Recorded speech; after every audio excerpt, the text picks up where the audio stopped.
Well, a very good morning, good afternoon, or good evening, no matter where you're watching the Instagram of F1 experiences around the world. It is great to have you with us. My name is James O'Brien. On a normal race weekend, I would be the director of operations for the group, normally seen running around with my hair on fire.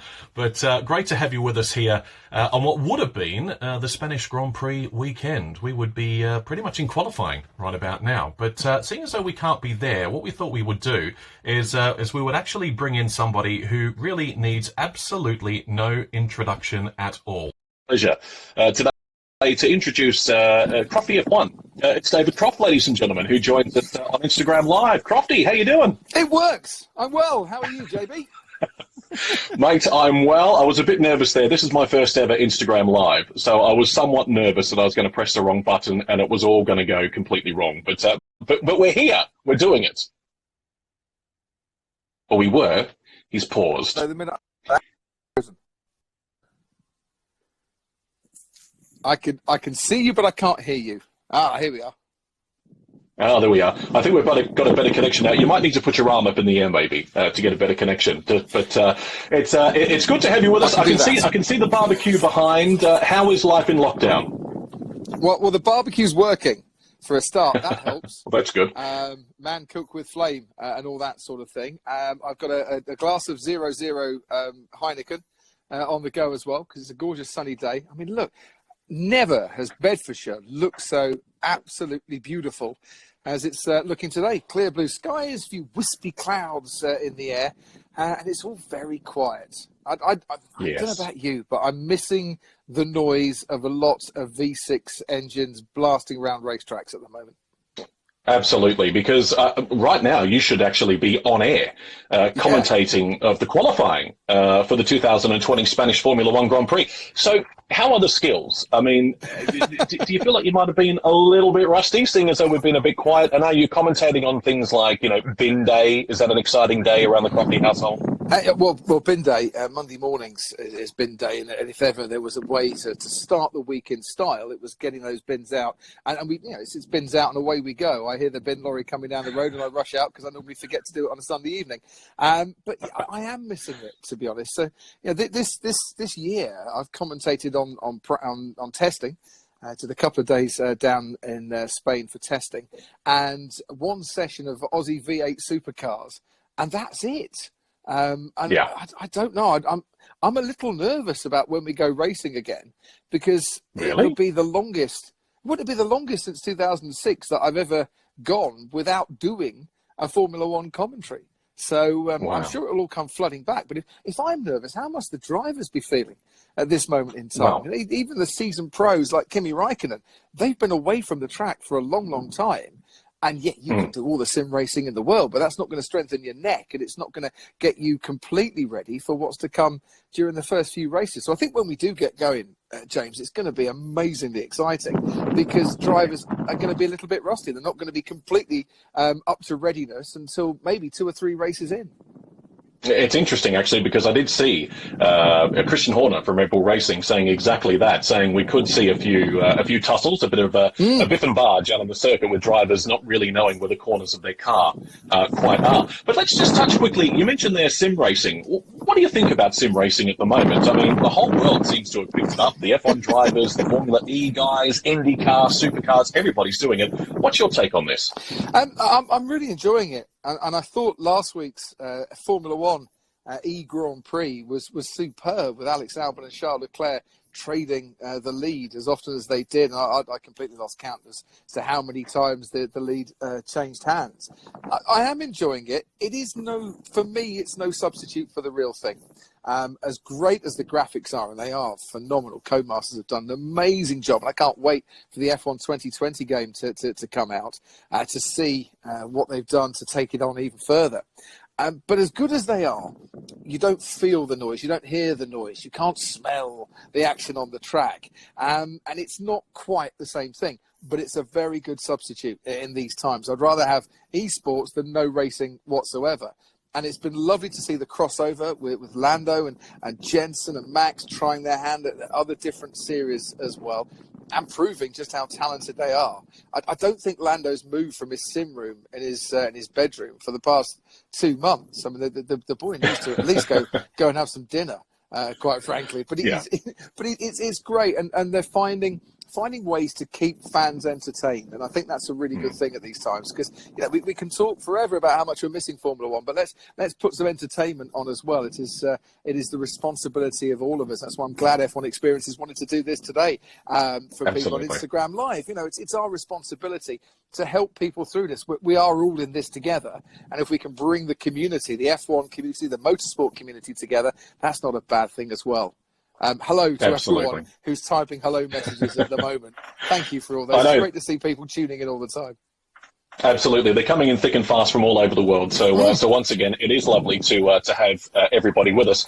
One final question on sim racing, because we did take questions earlier this week, and somebody actually asked, I think this is Steve from Australia, and he asked if we think we would ever see you, perhaps, in a simulator racing some of the big guns. What do you think? If you get the call up, you're going to do it? If I get the call up, yes. I mean, sadly, trying to drag my sons away from the F1 game is quite difficult. So I don't get an awful lot of chance to practice at home. They're still forward winding over the bits where I do the commentary as well. They have absolutely no mercy to me whatsoever on that one. It's shocking, but no, I'd like to have a go. I did wonder, actually. I did wonder if they're like, oh God, not that again. Is it that kind of thing? Hang on. So someone has just Obi-Fan Kenobi. Does he even fit in one? No offence. Well, lots of offence taken on that one. Thank you very much. I've just been on a 10K run. What have you done this morning, Obi-Fan? I do fit in one, and I do fit in a Formula One car, and I did do it once for 3 laps. Only 3 laps, but I have driven a Formula One car. He's now laughing, is Obi-Fan Kenobi. Great. Because he's been singled out, that's why. Yeah, exactly. It's not just my sons that show no mercy.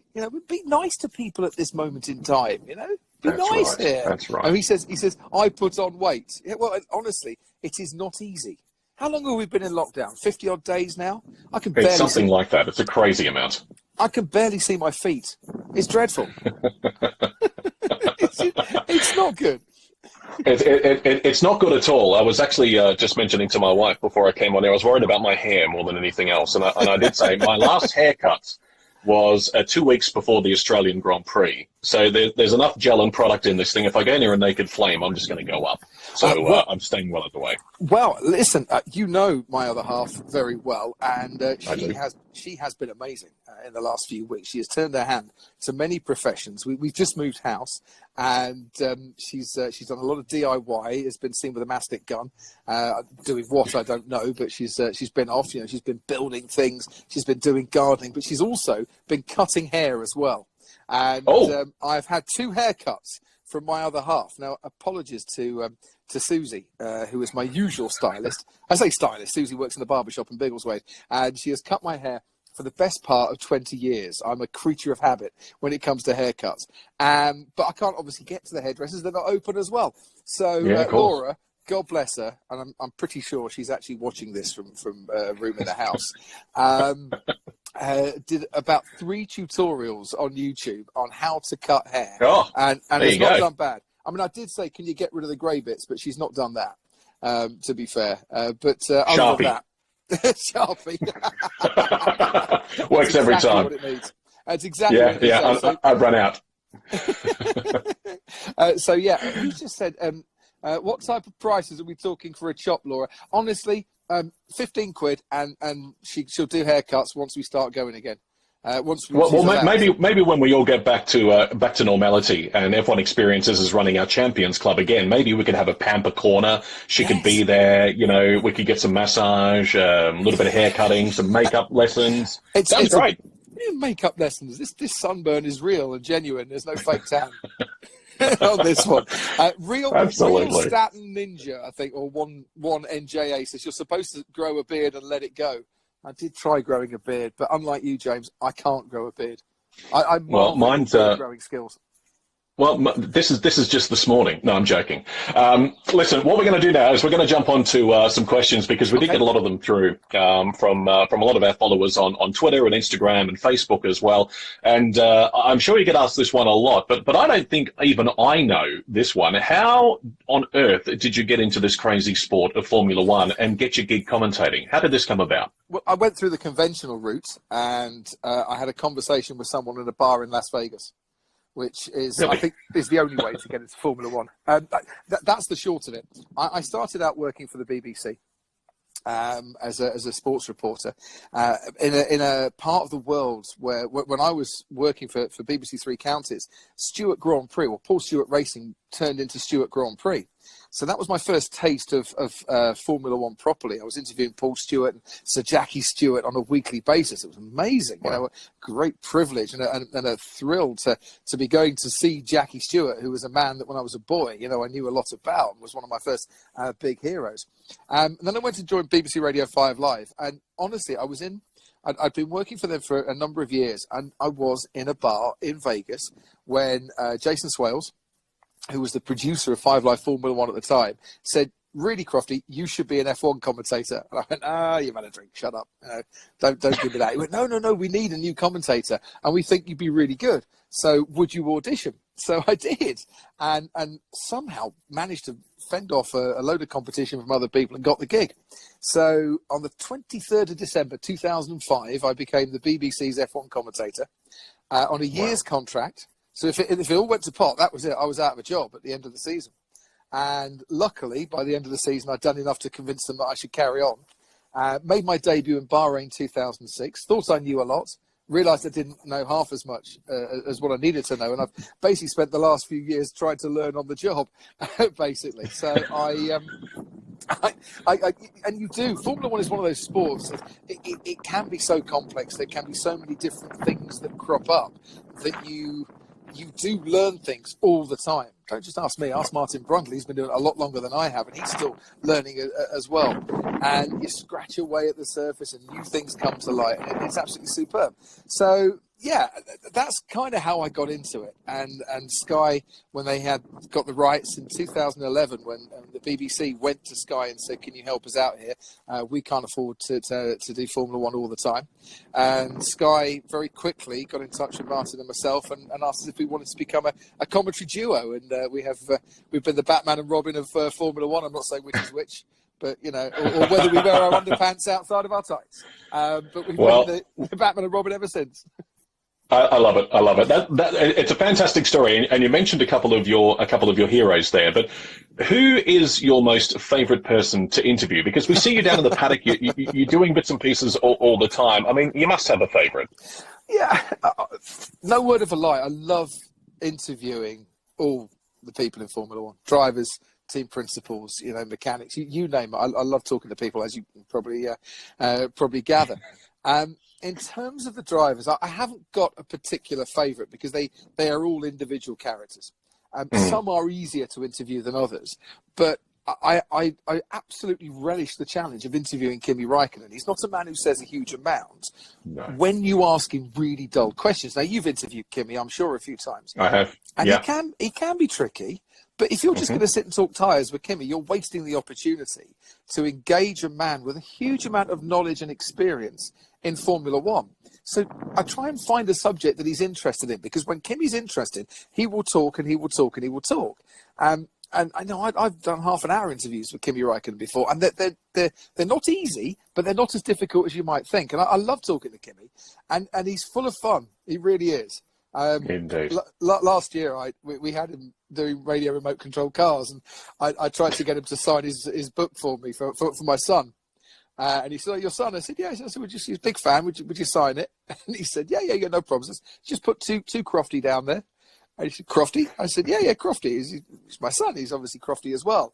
He went, "Oh, okay." So he starts writing to Crofty. I said, "And just put on here, thanks for all the fun and memories. Love you lots, Kimi." Shut up, go away. And then realised that it was actually not for my son at all. It's for me. But no, of course, exactly. But they're all fun, you know, and some are easier than others. But as an interviewer, you have to strike the right balance. you obviously have pre-prepared questions or questions that you want to get over. But I always believe that the best part of an interview or the best way to interview someone is just to listen to the answer.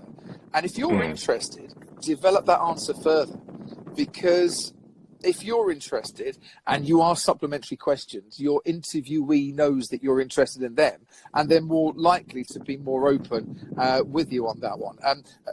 He keeps sending in messages. Obi-Fan Kenobi says, you seem to appreciate Alonso. Any words on him? I used to love Fernando Alonso interviews as well, because he got to a stage in his career where he would talk about anything with authority and wasn't afraid to talk to you. That's true.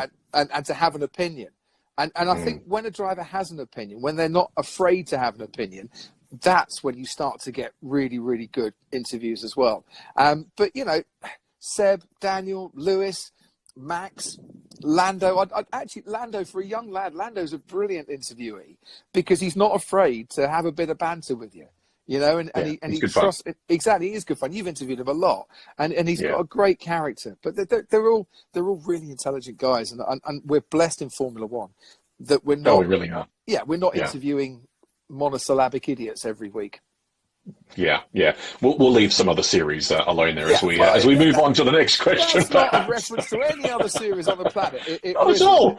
Not at all. Jack says George Russell was brilliant in pre-season testing. He was great. He came into the commentary box, and he just sat there and talked and forgot he was on television and talked with some great honesty for half an hour. And I really appreciate when drivers do that, when they trust us to not to make them look good, but just to be responsible enough not to abuse the privilege of half an hour of their time. It's mega when they do that.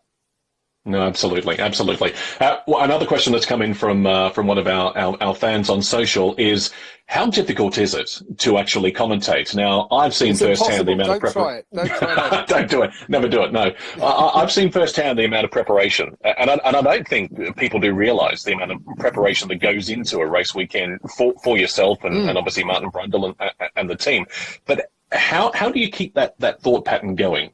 Obviously, you've got the action on track. You need to be watching different things, and you've got people in your ear. How hard is it? If I sat down and tried to think about what I did on a Friday, Saturday, or Sunday afternoon, I'd probably just tie myself up in knots, to be fair. And I've never. It sounds a bit stupid. I've never thought too hard about what it is I do, but I have tried to think very hard about how I do it. And there's only one way I can do anything, and that's just to be me. So I'm not pretending to be anybody. Who I am on air, I am off air as well. Obviously, without the preparation, without the research, without the knowledge, you're going to fall flat in anything that you do in life. You do an interview, James, you prepare for that. It's exactly the same with me when I go into a commentary box. Fail to prepare to fail. But the notes that I compile, and I compiled a double side of A4 with notes on every team and every driver, and then another side of A4 with a track map. So it's notes about drivers and teams, and then it's about the race itself and various stats that I may or may not need. And then I've got kind of lots of win graphs and charts on the commentary box wall as well. So when I need to pick up, what did Max do 6 races ago, I can actually find it straight away. Because I can't remember in the heat of the moment, especially while I'm talking. So you need to know where to find things. So I've got everything there to help me, and then I just relax a bit. And so I remember when I was a small child, I used to go to church on a Sunday morning, and there was an old Methodist minister, the Reverend Washbrook was his name, and the Reverend Washbrook, and he used to go on forever with his sermons. They were the longest sermons ever. And I said to him once, I said, you write your sermons out in advance? He said, no. I go up to the pulpit and I offer a prayer and I let the Lord guide me in whatever way he wants. That was kind of the summary of what he was saying. And I just thought back, when I first started commentating on Formula One, to the Reverend Washbrook, and thought, do you know what? If I write a script, if I write an opening, then I'm probably missing the moment, because I can write an opening to a commentary the night before, but then if I do that, I'm not talking in the moment that I'm broadcasting it. So when I go on air, I just try and relax, and Martin and I have a bit of a chat about absolutely anything apart from Formula One before we go on air, and then we just start talking, and I just let the moment carry me to wherever I want to go. Tan May says, Crofty, please say it's lights out and away we go with the same intensity. I'll do that at the end. I promise. I promise I will. Funny. That's already on my notes, but we'll do that definitely. Good. But you've just got to be in the moment, haven't you? Because I am there on behalf of all the fans that are not there at the racetrack at that moment. I am there to tell the story, to be the narrator, to convey everything you can't see or feel or hear or maybe understand, to help you as a viewer understand what's going on. So everything has to be in that moment, which is why all the research is great, and that's just there to help me in that moment in time. So it's a very long-winded way of saying you've got to improvise a bit. It's jazz improv on a Sunday afternoon at high speed without the flute. Brilliant. Hey, we've got some more questions coming in on Instagram as we chat here, and I have got these others that I'm referring to as well. But I saw an interesting one come up a minute ago that I've got to ask. Franz Tost. Franz Tost. Is he as frightening in real life as he appears on the TV? Only if you're stood close to him. No, he's not. I like Franz Tost. I really do. Michael Swifty, by the way, thank you for saying that. Belgium 2018 was an incredible lap, that opening lap. And thank you for your compliment. That's a really, really sweet thing to say. Is Franz Tost frightening and scary? No. Is he a firm team principal? Yes. Does he like to make jokes? Yes. And I remember when we first had him on from the pit wall, and I can't give you the full phrase that he used, but we had him on from the pit wall, and I saw him at the airport on the way home, and I said, "Oh, thanks for everything this afternoon. You were absolutely brilliant." "Oh, yeah, that's not a problem." "Yeah, next time, can you get us on in a race where we're not bleep, bleep, bleep, bleep, bleep, bleep around at the back of the field?" And then grinned and laughed and walked off again. But I like Franz because he also speaks his mind. And there was a marvellous moment once where he and Martin Brundle just started arguing on air, and it was fantastic. I'm going to let this go for a while because it was pure gold, because both passionately believed in their own points of view and were entitled to have that point of view. So it was my job to make sure that point of view continued, and it did for quite a while. Indeed. Gunther Steiner, he's come up a few times in both social media questions. Sweary Steiner, we love him. Of course, the Netflix series, it's kind of, taken Formula One to places where we never thought it could go. There's been new fans and people are discovering the sport. Gunther, he has become a bit of a star. What's your take on Gunther Steiner? I was really impressed by the new series of Drive to Survive when we saw Gunther handling the situation between Kevin and Roman at Silverstone. I was really impressed with the way that he did it. I like talking to Gunther, and we talk quite a lot, and he's a great man to stand and put the world to rights with. He still owes me dinner, by the way. If you're watching Gunther, you promised me that about a year and a half ago, and I'm still waiting for it. But he is coming on leaps and bounds, that man. And I did. I said to him, "I'm really impressed with the way you handle that Silverstone situation." When we were talking in Australia, he said, "Oh, were you?" I said, "Yeah, you still hired the pair of them for this season. I mean, for God's sake, man, have the courage of your convictions." But you just handled it with a dignity, I thought. And I like Gunther a lot. I think he's got a lot to say for the sport. And actually, I like teams like Haas, because you need those independent teams. And I don't for 1 minute think that there is no connection between Ferrari and Haas. Obviously there is. They supply engines and gearboxes to them. But we need independent teams as much as we need manufacturers as well. And I really hope Haas stay around for an awful lot longer. And last time I spoke to Gunther, that seemed to be the case. They were in it for the long haul, and that's a good thing.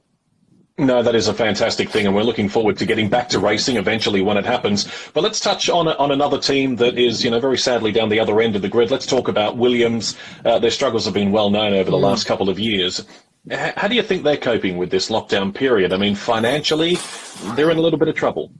I think there's a lot of teams that are suffering financially, as any other businesses are at this moment in time. Williams will survive and will continue to survive. I think there are some great people at Williams.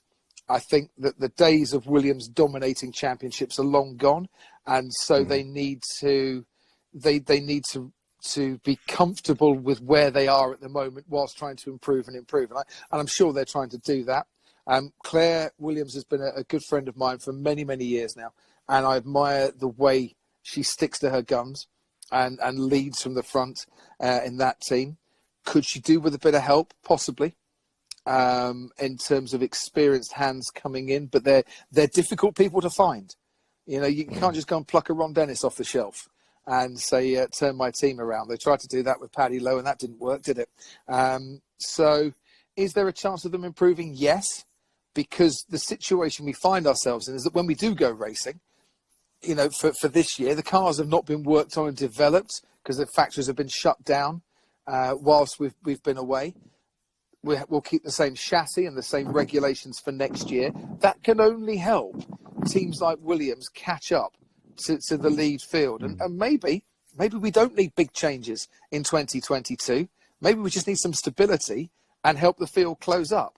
Because you can be a Mercedes and a Ferrari and a Red Bull right at the top, but in terms of your development percentage and improvement, it can only be smaller the higher up you go. When you're at the bottom, you can make great gains in the space of a season if the rules and regulations stay the same. But the important thing is that when we do go racing again and when we finally get a full season, we get back to some sort of normality, the budget cap has to be in place and it has to be of a fair and reflective level where everybody can then have a chance to be as good as they possibly can. There is no good carrying on Formula One as it is at the moment, with some teams spending $350 to $400 million a year and other teams struggling to spend $100 million because they haven't got the money. That is not sustainable. It will never be sustainable.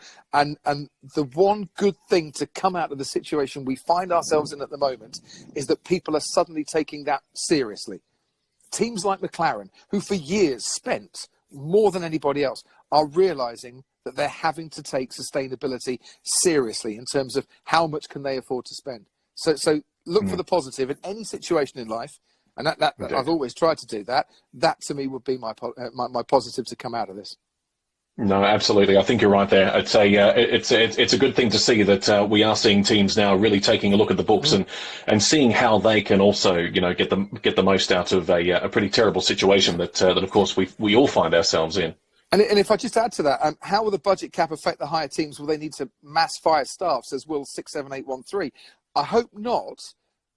There's the possibility, if you've got less budget, that you won't need as many people or you won't be able to afford as many people. But look at what Ferrari said a few weeks ago. Well, if this budget cap comes in, we'll have to look at putting our staff onto other series. Great. Brilliant. Let's have Ferrari come back as a works team in WEC. Let's have Ferrari in Formula E. Mercedes are already in Formula E and they can move staff around like that. And you're only talking about the top three teams that would have to make those sort of cutbacks. But if it means they go into other series, all the better. Look for the positive, gentlemen, ladies. Yeah, absolutely. Look, we are running out of time. We've only been given 30 minutes for this chat. I know. So can I, but unfortunately we've only got 30 minutes for this interview. I'll be quick. But listen, I just wanted to ask. A lot of speculation at the moment as to when Formula One will return. We've seen a lot of articles coming out.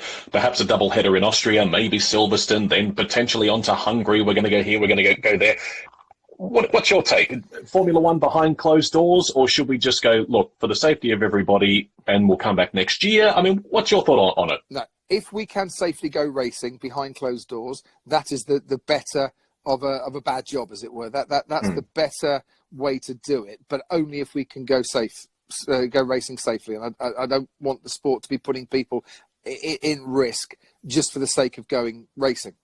Austria seems like a very good start because it's a remote track and it can be isolated and Red Bull own it and you can control things. Do we then go to Silverstone? I'm not sure. It might be that we go to Hungary and then we go to Silverstone. The Silverstone race, as far as I know, hasn't been agreed yet. And there's a wrangling between the BRDC and Formula One at the moment that needs to be sorted out.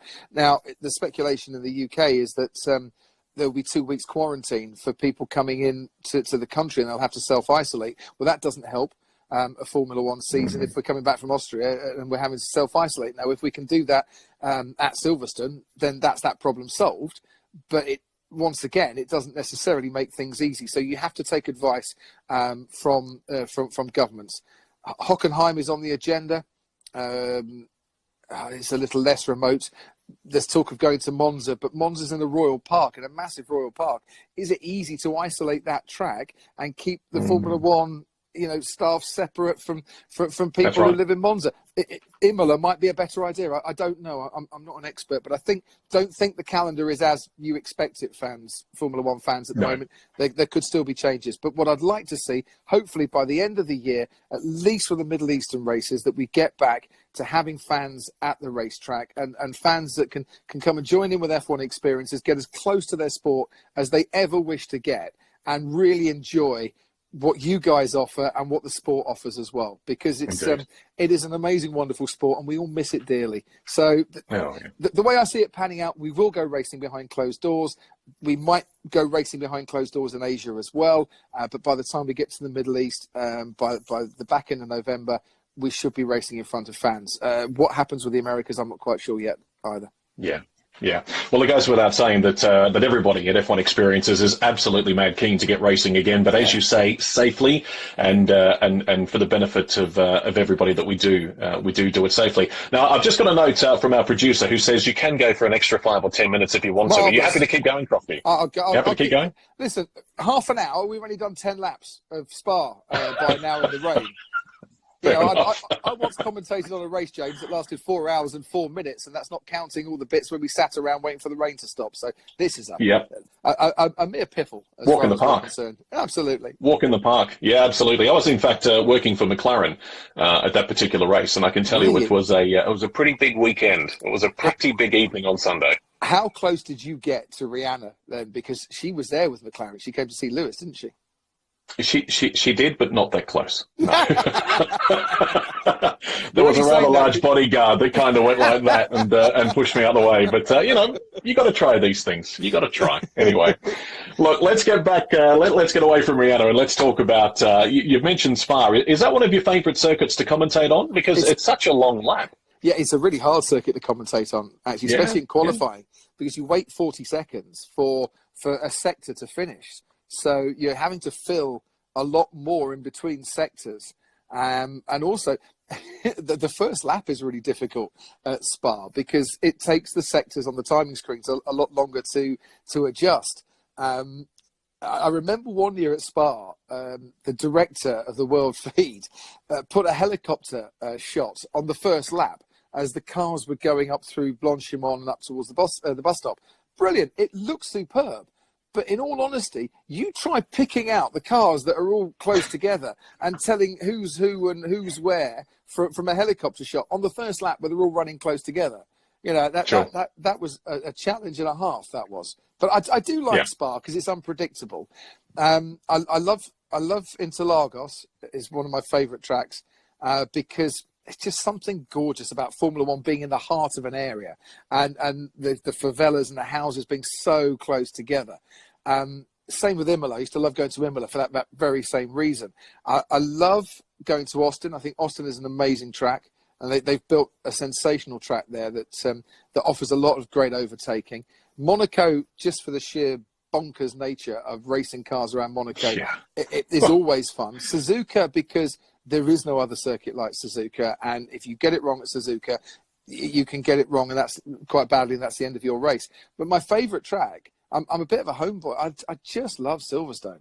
I absolutely adore everything Silverstone has to offer in terms of a test for man and machine. Jacob Cloud says, how about Istanbul Park? It's a crying shame we don't go racing in Istanbul anymore because that was a mega track. Oh, God. Yeah. That year where Seb crashed into the two Red Bulls came and a bit too close to each other, and when Jensen and Lewis went for it in the two McLarens as well. It's just mega. They designed a great track there. Anyone who wants to design a new racetrack, just pick up Istanbul Park, plonk it somewhere else. That's all you need. Yeah, no, I agree with you. I think Istanbul Park was one of the greats and is dearly missed by many drivers. So what I'm going to do now, Crofty, I'm going to throw some driver names at you. Okay, go for it. And we're going to ask for 1 or 2 word responses. Okay. Oh, this will be fun. I know this is going to be fun, but I'm just going to throw them at you. So it's almost like word association. Okay. So let's start with the obvious. Lewis Hamilton. Best of the best. Romain Grosjean. And the stats will show it. The stats will Okay. show that Lewis Hamilton, when he retires, will be the best of the best. I'm really sorry for anyone out there who wants to hate me for thinking Lewis Hamilton is a brilliant driver. Just look at the stats. The man is class. Romain Grosjean? He is. Grosjean, yep. Underrated. Daniel Ricciardo. Missed an opportunity. Ooh. Esteban Ocon. Needs to calm down. I know I'm going to miss someone's favourite driver here. So, and I'm just watching the comments coming in. I'm like, here we go. I'm going to miss somebody. Ocon, I love Esteban Ocon. I think he's a very talented driver, but he just occasionally gets his razor elbows out a bit too much, and it costs him dear. That's why I say Yeah, that's true. So what about his old mate, Sergio Perez? Oh, right man in the right team. A driver who's no longer on the grid, Nico Hulkenberg.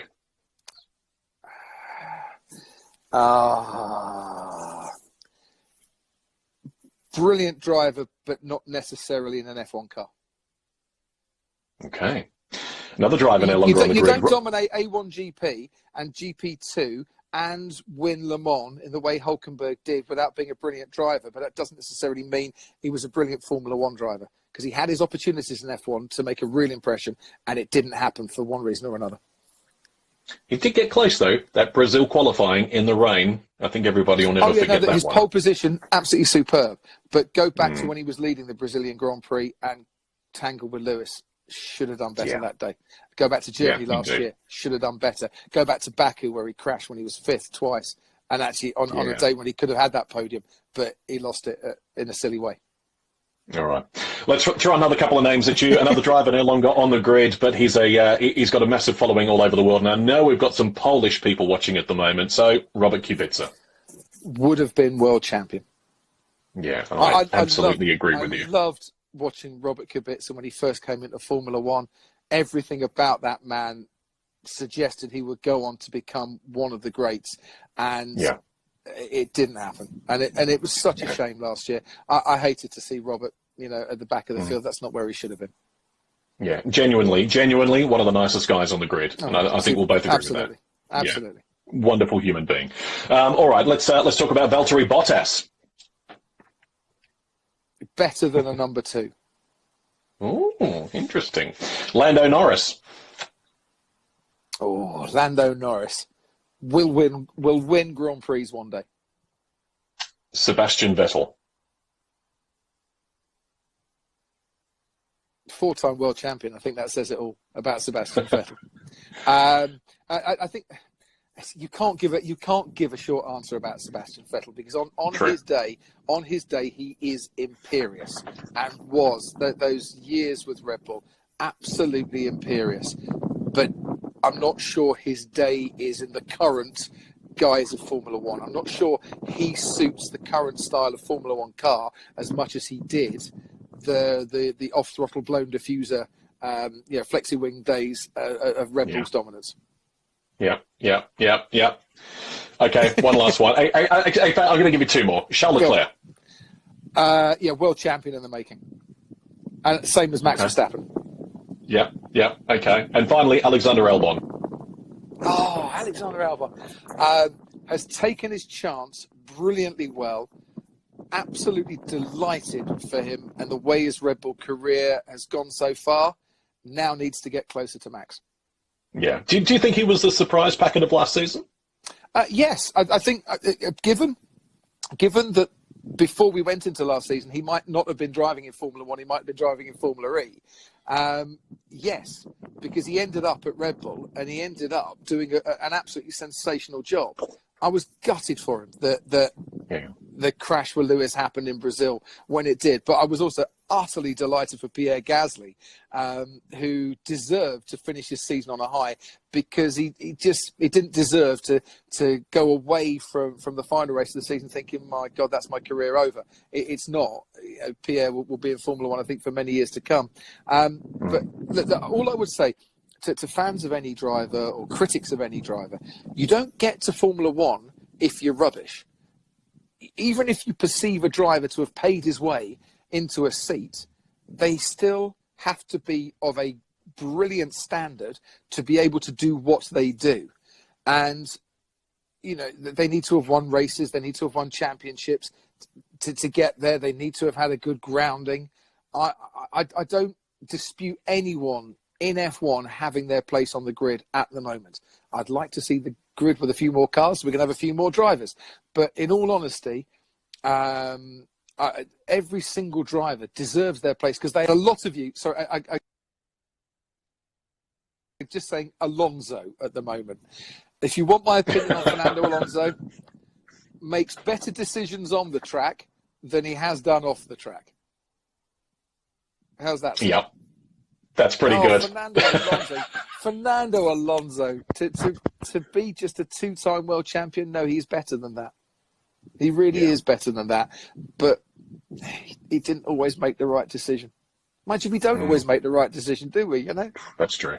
That's very true. That's very true. That is very, very true. Look, we've got another. We've got time for a couple more, and okay. One that's come in over our social media was Eddie Jordan made headlines. I think it was about a week ago now, and I don't know whether Eddie's been sort of, you know, or not, but he was saying that basically Lewis is going to join Ferrari, and Mercedes is going to drop out of the sport and become an engine supplier only. What do you think about that? I think those are rumours that have been going around for a long, long time. This time last year, I thought there was a good chance Lewis would join Ferrari. I think that is less likely now. I think he will do a deal with Mercedes, and he will stay with Mercedes. Why change a winning combination at the moment? Lewis wants to win championships, and why shouldn't he? Sorry, by the way, Redford 23, what about Martin Brundle? Way, way better than his stats will ever show.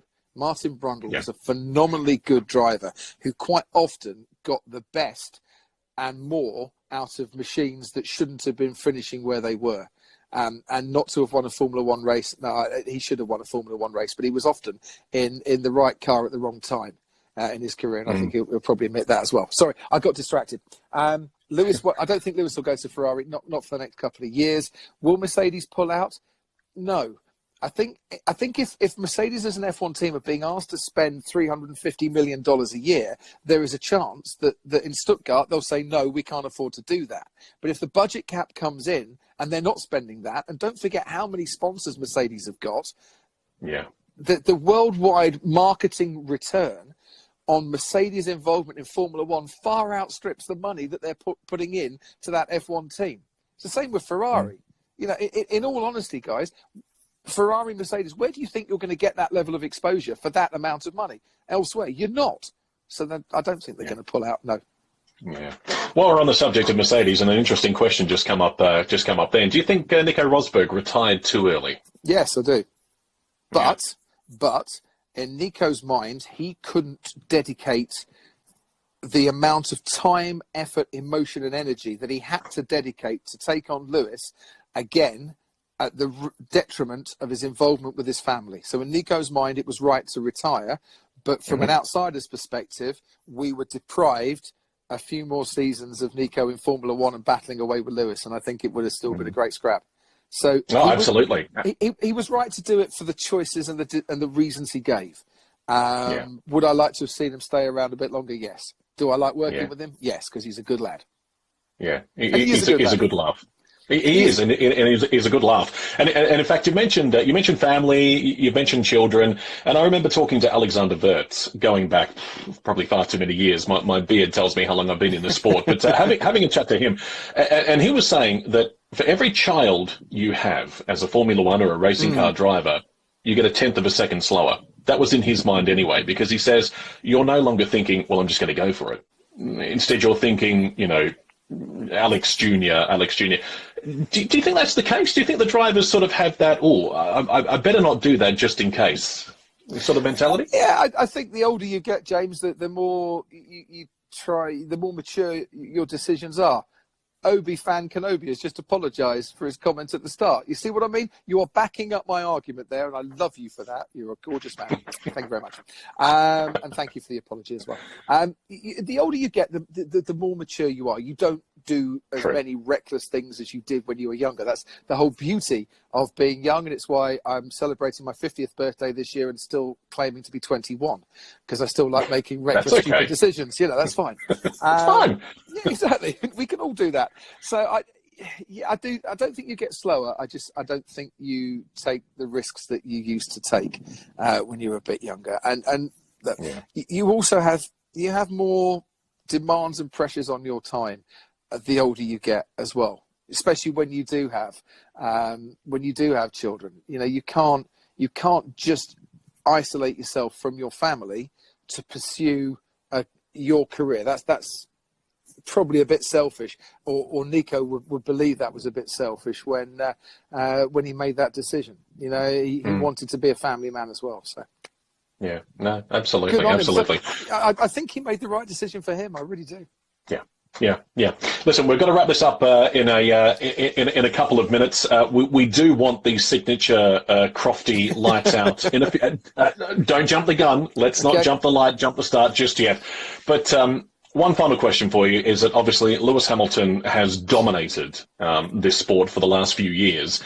When he goes, who do you see as his likely successor? We have Max Verstappen, and we have Charles Leclerc, and we have Lando Norris. We have Alex Albon queuing up, waiting in the wings. We have George Russell, who will get a drive with one of the top teams as well. We have Carlos Sainz, who shows improvement year on year. We have a crop of great young drivers coming through that could take up the mantle. Will anyone become a 6-time world champion like Lewis Hamilton?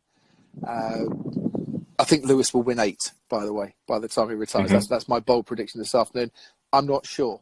Let's go to my other sport. Let's go to darts.